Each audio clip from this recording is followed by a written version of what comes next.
Luc chapitre 1, verset 5. Il est écrit comme ça.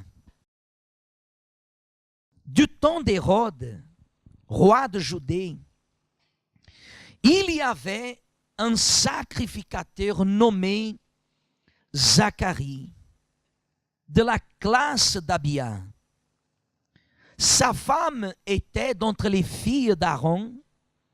Il s'appelait comment? Élisabeth. Verset 6. Tous deux étaient justes. Tous deux, gardez bien ça, tous deux étaient comment? Justes devant Dieu, observant d'une manière irréprochable tous les commandements et toutes les ordonnances de qui? Du Seigneur. Il n'avait point d'enfant parce qu'Élisabeth était stérile. Et ils étaient l'un et l'autre avancés en âge. Regardez, Église, ce que Dieu veut nous parler. Regardez ce que Dieu veut nous parler. La Bible parle que Zacharie et Élisabeth, c'est pour ça que je vous ai dit, gardez bien, ils étaient justes devant qui? Devant Dieu. Ils étaient tellement justes que par une seule fois dans la Bible, je lis une chose que je mets en question vis-à-vis de moi-même.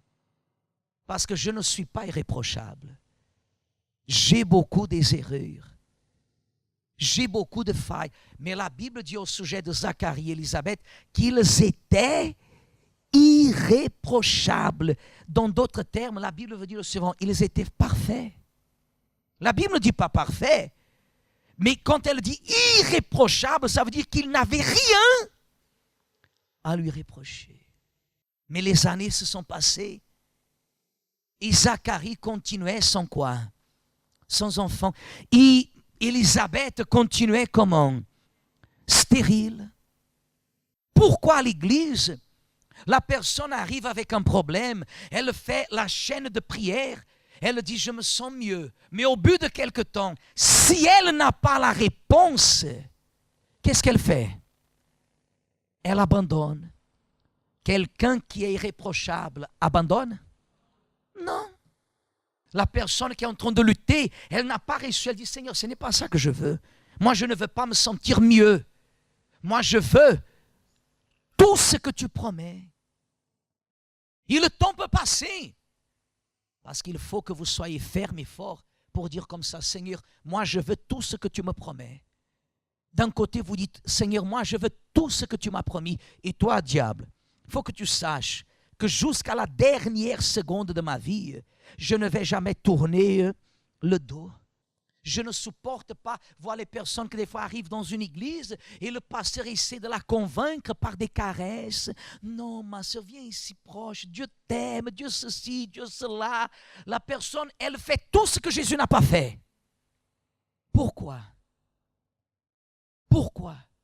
Parce que la personne ne prend pas la décision de s'affermir devant qui? Devant Dieu. Dieu nous donne toujours une opportunité d'être exaucé. Vous pouvez voir là, dans le chapitre 1, au verset, laisse-moi voir ici, verset 8. Or, pendant qu'il s'acquittait de ses fonctions devant Dieu, selon le tour de sa classe, il fut appelé par le sort. D'après la règle du sacerdoce, à quoi faire? Lisez, Église, à quoi faire? À entrer dans le temple du Seigneur pour offrir le parfum. Toute la multitude du peuple était dehors en prière à l'heure du parfum. Alors un ange du Seigneur apparut à qui? Il se tint debout à droite de l'autel des parfums. Et Zacharie fut troublé en le voyant, et la frayeur s'empara de lui. Mais l'ange lui dit, qu'est-ce que l'ange lui a dit? Ne crains point, Zacharie, car ta prière a été exaucée. Ta femme Élisabeth, qu'est-ce qu'elle fera? T'enfanteras un fils et tu lui donneras le nom. Il sera pour toi un sujet de joie et d'allégresse. Et plusieurs se réjouiront de sa naissance. Combien d'années ils ont attendu un enfant? Combien d'années, Église, elle a vécu avec, entre guillemets, cet opprobre de la stérilité qui, à l'époque, touchait beaucoup les femmes. Toujours. Mais il a eu l'opportunité ou il n'a pas eu l'opportunité?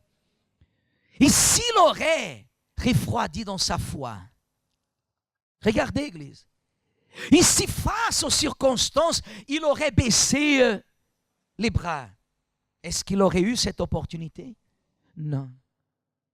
Dieu, Église, vous parle le suivant. Dans d'autres termes, c'est comme s'il vous dit comme ça: ne te fatigue pas, ne baisse pas les bras. Ne baisse pas les bras, ne te fatigue pas, ne recule pas, persiste, persévère jusqu'à la fin.